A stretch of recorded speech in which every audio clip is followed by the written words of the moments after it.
Hi friends, this is your friend Shweta and welcome to my channel book reviews and views. आज हम लोग बात करने वाले हैं ओशो की बुक दुख निरोध की। दुख निरोध इनकी बुद्धा की टीचिंग्स को लेकर इन्होंने एक पूरी सीरीज़ निकाली थी जिसका 7th पार्ट है। मैंने 7th पार्ट से ही शुरुआत करी है। ये बुक मुझे किसी के थ्रू मिली थी। अब हम लोग बात करते हैं इस बुक में है क्या। ओशो ने बुद्धा की टीचिंग्स को इतनी सिंप्लीफाई तरीके से हम लोग के सामने रखा है कि एक तरीके से आप कहेंगे आपकी आंखें खुल जाएंगी, क्योंकि ओशो के हिसाब से बुद्ध बहुत ही साइंटिफिक, बहुत ही लॉजिकल इंसान थे। इनकी सारी टीचिंग्स उन्हीं लॉजिक्स, सिद्धांत, एविडेंसेस इन सब के ऊपर बेस्ड हैं। यहाँ तक कि ओशो तो कहते थे कि बुद्ध डॉक्टर हैं, एक वैद्य हैं। जैसे आप वैद्य के पास जाओ तो वैद्य आपकी बीमारी को दूर करता है, ऐसे ही बुद्ध आपके अंदर के विकारों को भी दूर करते थे। इसका भी एक इंसिडेंट है, वो बहुत चैप्टर के बीच में, लेकिन मैं सोच रही हूँ कि आपसे शेयर कर दूँ।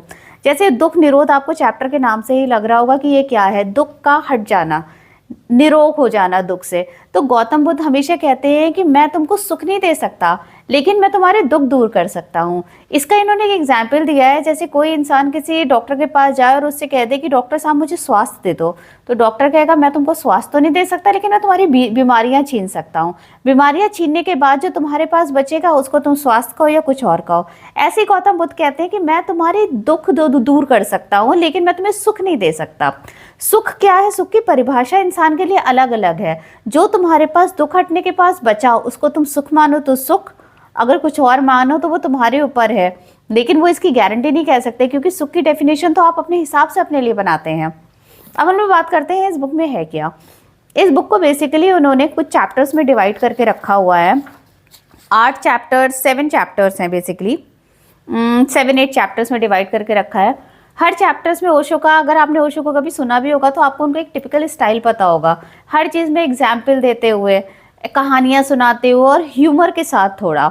तो इस बुक में भी पूरा यही है। इस बुक को पढ़ते वक्त एक पल को भी आपको ऐसा नहीं लगेगा कि आप ओशो को सुन नहीं रहे हो। एक होता है वीडियो पे देखना, एक होता है बुक में पढ़ना। आप बुक में पढ़ोगे ऐसा लगेगा ओशो आपके सामने बैठकर आपको एक्सप्लेन कर रहे हैं कि ये सारी चीज़ें, आपकी पिक्चर उनकी पिक्चर आपके दिमाग में एक बनती चली जाएगी। आप शुरुआत करते हैं इस बुक में फर्स्ट चैप्टर में क्या है। हम लोग पूरे चैप्टर्स की डिस्कशन नहीं करेंगे, हम लोग कुछ चैप्टर्स की छोटी छोटी चीज़ आपको बताने की कोशिश करेंगे। अब जैसे ध्यान आँख है, पहला चैप्टर है। तो ध्यान आँख कैसे है। आँख हमारे लिए क्या करती है, विजुलाइज करते हैं हम आँख से, चीज़ों को देखते हैं, समझते हैं। एक तरीके से हमारे एक सेंसरी ऑर्गन है। तो जब बुद्ध ये कहते हैं, ओशो कहते हैं कि बुद्ध ने कहा है कि जब हम ध्यान लगाएं तो हमें कोई धारणा बना के ध्यान नहीं लगाना है। जैसे कोई कहता है कि मैं नास्तिक हूँ, कोई कहता है मैं आस्तिक हूँ। आस्तिक कहता है तो उसके दिमाग में एक धारणा है, उसके मन में एक धारणा है कि ईश्वर है।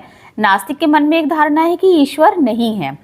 तो अगर आप धारणा बना के किसी को चीज़ को खोजोगे तो आप कभी खोज ही नहीं सकते, क्योंकि आप खोज तो उसको रहे हो जिसके बारे में आपको कुछ भी नहीं पता। और जब आपको किसी चीज़ के बारे में पता है, आपके मन में एक धारणा है ईश्वर है, तो आप कहाँ खोजोगे उसे। ईश्वर, ओशो कहते हैं कि आप अपने मंदिर आंखों को एकदम खाली कर दो, एकदम खाली, कुछ नहीं है। आंखें मतलब अपने ध्यान, अपने मन को खाली कर दो, कोई धारणा नहीं, एकदम निरपेक्ष भाव से देखो। सत्य की खोज में गहराई में उतरो, तुम उतरोगे।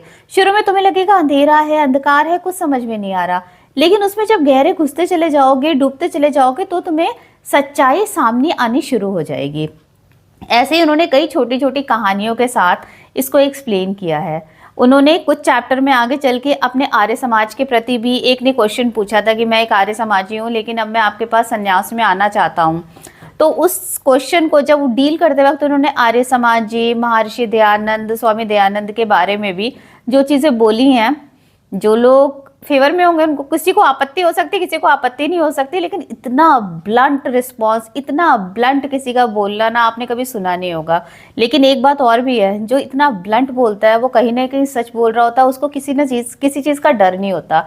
उसका सच उसका होता है। फिर से मैं कह दूं, उसका सच उसका है, उसका ओपिनियन उसका है। जैसे आपका ओपिनियन किसी चीज़ को लेकर आपका है, किसी और का नहीं होता है।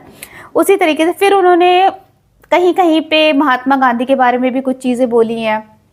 अगेन चॉइस आपकी, पसंद नापसंद आपकी। फिर उन्होंने डिटैचमेंट के बारे में बताया है कि डिटैचमेंट क्या होता है। बेसिकली इसमें इतने सारे क्वेश्चंस पूछे गए हैं और क्वेश्चंस के आंसर हर व्यक्ति के हिसाब से अलग अलग है। उन्होंने कहा है कि मैं एक सिचुएशन पे अगर एक आंसर दे रहा हूँ तो सेम सिचुएशन पे अगर दूसरा आदमी मुझसे कुछ पूछेगा तो वो मेरा आंसर दूसरा हो सकता है, उस व्यक्ति के हिसाब से हो सकता है। इस बुक की मैं तारीफ कितनी करूं मुझे समझ में नहीं आ रही है, क्योंकि इस बुक को छोड़ना बड़ा मुश्किल था। मैंने इसकी सारी सीरीज़ खरीद ली, लेकिन सबसे ज़्यादा ताज्जुब मुझे इस चीज़ का हो रहा था पहले कि इतनी अच्छी बुक है, इतनी फेमस बुक है, ओशो इतने बड़े फिलोसफर, स्पिरिचुअल गुरु हैं, लेकिन उनकी इस बुक का रिव्यू मुझे कहीं पे भी नहीं मिला। तो जब मैं इसका रिव्यू करने की मैंने सोचा, मुझे लगा कि यार वाकई में इसका रिव्यू करना तो बड़ा मुश्किल था। आप इसमें कितनी चीज़ें बताओगे, कितनी चीज़ें नहीं बताओगे, ये डिसाइड करना अपने आप में बड़ा मुश्किल है, क्योंकि ये इतना बड़ा अपने आप में ग्रंथ हो गया है कि आप इसको एक्सप्लेन नहीं कर सकते। ये एक्सप्लेन करना ओशो के बस की बात थी, जो उन्होंने इतनी बखूबी किया है कि अपनी पूरी आत्मा इसके अंदर डाल दी है, और उस आत्मा से आपकी आत्मा ज़रूर कहीं ना कहीं कनेक्ट होगी। इसलिए मैं आपसे ज़रूर कहूँगी इस बुक को पढ़िएगा।